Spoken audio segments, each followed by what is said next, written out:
দেব শুভশ্রী এমন একটা জুটি, যেই জুটিটাকে নিয়ে এক সময় গর্ব করতাম আর এখন হতাশায় ভুগি। হ্যালো বেবি বিরাদিস Rajib, welcome to another brand new video. তো আজকের ঘটনা কি? আমি এখন কথা বলবো দেব এবং শুভশ্রী জুটিটাকে নিয়ে। এই সময় কম, শুরু করো। দেখুন, দেব এবং শুভশ্রী একসময় এমন একটা জুটি ছিল যে সময়টাতে আমরা কলেজ লাইফে ছিলাম। আর তখনই কিন্তু পরাঞ্জয় জুলিয়া, চ্যালেঞ্জ, কুকাবাবু, কুকা 420 এমন এমন হিট সিনেমা কিন্তু উপহার দিছিল। সঠিক বলেছেন। আর সেই সিনেমার গানগুলোও কিন্তু ছিল মারাত্মক, যখন কিনা এই গানগুলো আমাদের সবার মুখে মুখে ছিল। তো হঠাৎ করে কি এমন হইল যে দেব এবং শুভশ্রীর মাঝখানে একটা দূরত্ব তৈরি হইল? বলতে পারবো না, জানি না। হ্যাঁ, সেটা আর কিচ্ছু না, সেটা হচ্ছে প্রেম, ভালোবাসা, ইশক, মোহাব্বত। তারা দুইজন একে অপরকে কিন্তু পছন্দ করতো। এটা কিন্তু ওপেন সিক্রেট ছিল যে মিডিয়া ইন্ডাস্ট্রিতে দেব এবং শুভশ্রী তাদের মধ্যে প্রেমের একটা গুঞ্জন আছে। গুঞ্জন না, এটা কিন্তু সত্যিই ছিল।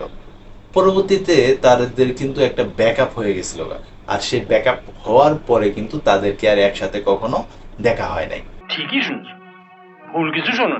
তো অবশেষে তারা কিন্তু আবার একসাথে জুটিবদ্ধ হিসাবে কিন্তু নতুন একটা সিনেমা নিয়ে আসতেছে, যেই সিনেমার নাম হচ্ছে ধূমকেতু।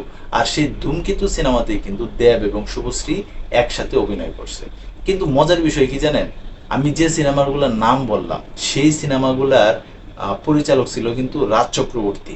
আর রাজ চক্রবর্তী কিন্তু দেবের একজন ভালো বন্ধু। তো সেই রাজ চক্রবর্তীরে কিন্তু শুভশ্রী আবার বিয়ে করছে। তো যাই হোক, শুভশ্রী এবং রাজ চক্রবর্তীর ঘরে কিন্তু সন্তানাদিও আছে। তো এটা তো এখন সবাই জানে যে দেবের গার্লফ্রেন্ড রাজ চক্রবর্তী বিয়ে করছে। তো দেবের কি দোষটা ছিল? এখানে আরো শোনা যায় মিমি চক্রবর্তীর সাথে কিন্তু দেবের রিলেশন ছিল, যার ফলে নাকি শুভশ্রী প্রেমটা ভাঙ্গা যায়, এমনকি তাদের রিলেশনটা শেষ হয়ে যায়।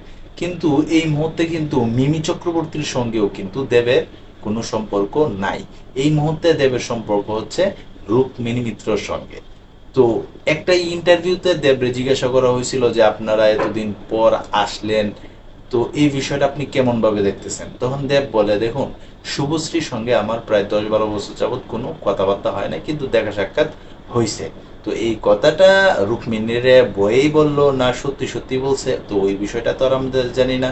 তবে আফসোসের নাম যে একটা দেব শুভশ্রী জুটি, এটা কিন্তু আমরা সবাই জানি। তো তোমরা এই দেব শুভশ্রীর যে জুটিটা, এই বিষয় নিয়ে আমি যে কথা বললাম, তোমাদের কাছে এই ভিডিওটা কেমন লাগলো অবশ্যই তোমরা কমেন্ট বক্সে জানাতে পারো। তাছাড়া তোমরা যারা এই ধরনের ভিডিও দেখতে পছন্দ করো অবশ্যই চ্যানেলটাকে সাবস্ক্রাইব করে পাশে থাকতে পারো। তো এই ছিল এখনকার মতো ভিডিও। তো সবাই ভালো থাকবে, সুস্থ থাকবে, আর হ্যাঁ, কাছের মানুষটা ভালো রাখবে। ধন্যবাদ সবাইকে, আল্লাহ হাফেজ।